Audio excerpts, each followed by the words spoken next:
თითოეული რეაქტიული ძრავა და თითქმის ყველა რაკეტა, რომელიც ოდესმე გაფრენილა, ძირითადად ერთსა და იმავე შეცდომას უშვებს. ისინი წვავენ თავიანთ საწვავს. ეს ერთი შეხედვით უმნიშვნელო ჟღერს, მაგრამ თერმოდინამიკურად ეს ცუდი არჩევანია. რადგან არსებობს უფრო რადიკალური გზა, საწვავიდან ენერგიის მიღების. მას არ წვავენ, მას დეტონაციამდე მიყავთ. კონტროლირებადი აფეთქება ზებგერითი წნევის ტალღით. და ეს ათასობით ჯერ წამში. ძრავის შუაგულში. ვინც ამას დაიმორჩილებს, აშენებს ერთ-ერთ ყველაზე ეფექტურ წვის პროცესს, რომელსაც ფიზიკა საერთოდ კი უშვებს. ამისთვის ორი კონკურენტი დიზაინი არსებობდა. და ერთმა ამ რბოლაში საკმაოდ შთამბეჭდავად წააგო. მაგრამ ამ იდეას ყავს ერთი სამარცხვინოდ ცნობილი შორეული წინაპარი, რომელსაც თითქმის ყველა იცნობს და თითქმის ყველა არასწორად ესმის. გერმანული V1. ჩემი სახელია სირვანი და ეს არის Mars Chronicle. დავიწყოთ ერთი ტერმინით, რომელიც ყველაფერს ხსნის. ჩვეულებრივი ძრავები იყენებენ დეფლაგრაციას.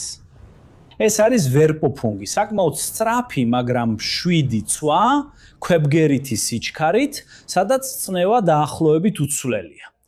დეტონაცია კი პირიქით, მისი სასტიკი საწინააღმდეგოა. აქ დარტყმის ტალღა ზებგერითი სიჩქარით მიექანება ნარევში. წამში 2 კილომეტრზე სწრაფად და მკრისიერად აალებს მას. თავარი აქ დრამა კი არა, არამედ მის უკან დგომი ფიზიკა. დეტონაცია თავად შეკუმშავს ნარევს და ამ პროცესში წნევის ზრდას იწვევს, მაშინ როცა ჩვეულებრივი წვის კამერა წნევას კარგავს. ეს წნევის მომატება ფაქტობრივად უფასო ენერგიაა, რომელსაც ჩვეულებრივი ძრავა უბრალოდ კარგავს. თეორიულად ამის შედეგად ეფექტიანობის ზრდა შეიძლება 25%-მდე იყოს, ხოლო რეალისტურად საშუალოვადიან პერსპექტივაში დაახლოებით 10%. ზუსტად ამიტომ მისდევს ძრავების კვლევა ამ პრინციპს უკვე ათწლეულები. თუნდაც დღეს ყველაზე თანამედროვე რაკეტის ძრავა SpaceX-ის Raptor-ი თავის საწვავს ჯერ კიდევ ტრადიციული მეთოდით წვავს. დეტონაცია შესაბამისად ნამდვილად ახალი სფეროა. და ეხლა გადავიდეთ ჩვენს სახელგატეხილ წინაპარზე V1-ზე. თითქმის ყველა ფიქრობს, რომ ფრინავი ბომბი, რომელმაც 1942 წელს ლონდონი დაატერორა, იყო ადრეული დეტონაციის პროექტი. ეს არასწორია. და სწორედ ეს განსხვავებაა ამ ვიდეოს მთავარი აზრი. V1 ამოძრავებდა პულსური რეაქტიული ძრავა, Argus AS-ე AS-014. ეს არის საოცრად მარტივი მილი, რომლის წინა ნაწილში კლაპნების რიგია. ნარევი შედის, ანთება ხდება, კლაპნები იკეტება, ცხელი აირები მხოლოდ უკან გამოდის და ბიძგს აძლევს. ეს დაახლოებით 45 ჯერ ხდებოდა წამში. და სწორედ ამ ბზუილის გამო იარაღს მეტსახელი შეარქვეს. ბაზბომბი ან მაიკეფერი. ეხლა მოდის პოინტა. ეს პულსური რეაქტიული ძრავა სინამდვილეში იყო პირველი მასობრივად წარმოებული ძრავა, რომელიც მუშაობდა წნევის მომატებით. ანუ მთელი იდეის ნამდვილი წინაპარი. მაგრამ და ეს არის ის წვრილი გადამწყვეტი ზღვარი, იქ დეფლაგრაცია იყო და არა დეტონაცია. ეს იყო დეფლაგრაცია რიტმში, არა დეტონაცია. რა თქმა უნდა, სამიზნეში აფეთქდა, მაგრამ ეს არ ხდის მას დეტონაციურ ძრავად. ის იყო იაფი, ხმაურიანი, არაეფექტური, სულ რაღაც რამდენიმე ასეული კილომეტრის მწირი სიშორით. პულსური რეაქტიული ძრავა უბრალოდ არ არის პულსური დეტონაციური ძრავა. ვინც ამას აერევს, მთელი ეფექტურობის კლასით ცდება. ამით მივედით ორ სერიოზულ კანდიდატთაგან პირველთან. პულსური დეტონაციური ძრავა, მოკლედ PDE, რაც ნიშნავს Pulse Detonation Engines. ეს იდეა არის პირველი ნამდვილი მცდელობა, რეალური დეტონაცია გამოვიყენოთ. მილი ივსება საწვავით და ჰაერით, ხდება დეტონაციის გამოწვევა, რომელიც უკან გამოდის, მილი ირეცხება, თავიდან ივსება და ეს პროცესი წამში ბევრჯერ მეორდება. დიდი პრობლემა დეტონაციის გამოწვევაშია. დეტონაციას უბრალოდ ნაპერწკლით ვერ აანთებ. ამისთვის აბსურდულად დიდი ენერგიაა საჭირო. ამის ნაცვლად გამოიყენება ეგრეთ წოდებულ აფეთქებითი წვიდან დეტონაციაზე გადასვლა. სპეციალური ტერმინი DDT, ანუ დეფლაგრაციიდან დეტონაციაზე გადასვლა. ანუ იწყებ ჩვეულებრივ წვას და აძლევ მას მილში ესეთ ძლიერ აჩქარებას, სანამ ის დეტონაციაში არ გადავა. 2008 წლის 31 იანვარს მოხავის აეროდრომზე აფრინდა გადაკეთებული მსუბუქი თვითმფრინავი. Long Easy სახელად Borealis. ASHS-ის საჰაერო ძალების კვლევითი ლაბორატორიის მიერ აშენებული. AFRL, ანუ საჰაერო ძალების კვლევითი ლაბორატორია, პარტნიორ კომპანიასთან ერთად.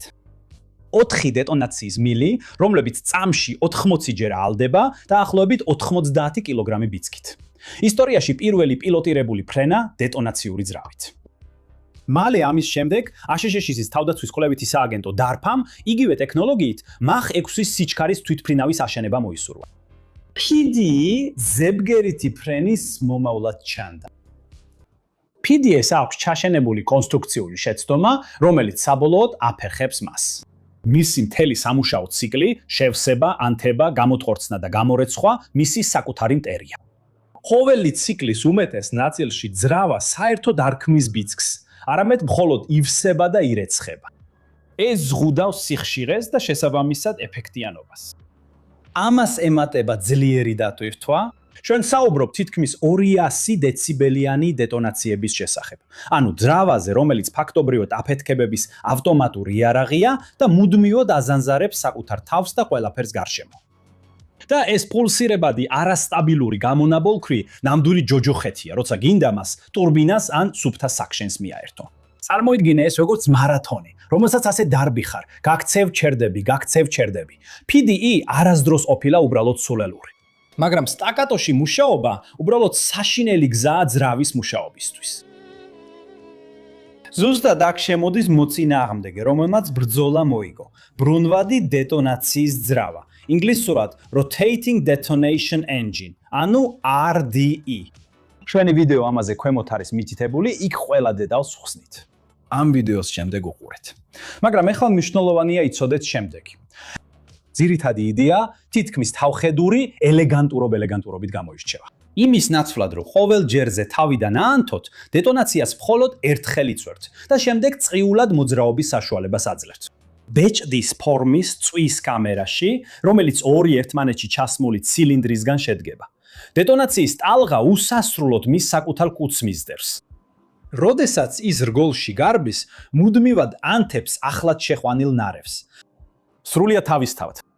არ არის შევსება და გამორეცხვა. არ არის დახურული სარქველები. არ არის მკვდარი დრო. ერთი ნაპერწკალი და ამის შემდეგ ეს რამე უბრალოდ უწყვეტად მუშაობს. შედეგი არის უწყვეტი ბიძგი დეტონაციის ეფექტურობის ბონექტურობის ბონუსით. უკიდურესად კომპაქტურ ძრავში. თუ PDE არის ტყვიამფრქვევი, RDE არის წრიული ხერხი. და ეს არის მიზეზი, რატომაც ეხლა ესე ბევრი ადამიანი RDE-ზე ფსონსდებს. 2025 წლის მაისში კომპანიამ Venus Aerospace-მა ASHS-ში პირველად ჩაატარა ასეთი დეტონაციური სარაკეტო ძრავის საცდელი ფრენა. გაშვება ატმოსფეროში. სამართლიანობისთვის უნდა ითქვას, რომ იაპონიის კოსმოსურმა სააგენტომ JAXA-მ თავისი ვარიანტი უკვე 2021 და 2024 წლებში კოსმოსში სიმაღლის კვლევით რაკეტებზე აამუშავა. მაგრამ რბოლა გრძელდება, NASA-ს კვლევებში ეფექტურობის ზრდა 10 და მეტი მილიონით უჩვენებია. ვენერა ეხმარება ძრავას. DARPA იარაღის მწარმოებელ კომპანიასთან, RTX-თან ერთად, რომელსაც ალბათ მისი ძველი სახელით Raytheon იცნობ, ავითარებს დეტონაციურ ძრავებს ზებგერითი ფთოსანი რაკეტებისთვის. ვენუსი თავად აპირებს ააშენოს სამგზავრო თვითმფრინავი, რომელიც ლოს-ანჯელესიდან ტოკიოში 2 საათზე ნაკლებ დროში იფრენს. მხოლოდ ერთი დიდი პრობლემა არსებობს. და ამას არ დავმალავ. დეტონაციის ტალღა, რომელიც უწყვეტად გადის მეტალის რგოლში, წარმოქმნის სითბოს, რომელიც მასალას თავის ზღვრამდე მიხავს. RDE-ს დიდი ხნის განმავლობაში მუშაობის შენარჩუნება ისე, რომ ის არ გადახურდეს, სწორედ ეს არის ჯერ კიდევ გადაუჭრელი პრობლემა. მოდით გადავიდეთ ჩემს გულწრფელ შეფასებაზე. და აქ მკაფიოდ აღნიშნავ, რომ ეს ჩემი აზრია. PDE არ დამარცხებულა, იმიტომ რომ დეტონაცია უცებ უფრო მარტივი გახდა. ის დამარცხდა იმიტომ, რომ ძრავის ტექნოლოგიაში უწყვეტი მუშაობა თითქმის ყოველთვის უკეთესია ვიდრე ციკლური. PDE იყო დეტონაციური ძრავების ბეტა მაქსი. სწორი იდეა არასწორ ფორმატში. და RDE-ს ეს ომი ჯერ კიდევ არ მოუგია. ის უბრალოდ აშკარად იგებს ფსონს PDE-ს წინააღმდეგ, სანამ სითბოს პრობლემა არ იქნება გადაჭრილი. რაც რჩება ეს ტექნიკის ისტორიის ლამაზი შემოbrunებაა. მთელი ეს ტექნოლოგიური საგვარეულო იწყება ლონდონზე იაფი, შიშის მონგრელი ბზუილით, გადადის მუხავეს საცდელ თვითფრინავზე და მთავრდება ტალღით, რომელიც წრეზე მირბის. 80 წლის შემდეგ აფეთქებამ ბოლოს და ბოლოს მანერები ისწავლა. ჩემი სახელია სირვანი და ეს იყო მარს ქრონიკენი. მადლობ ყურებისთვის. პერასპერა ადასტრა.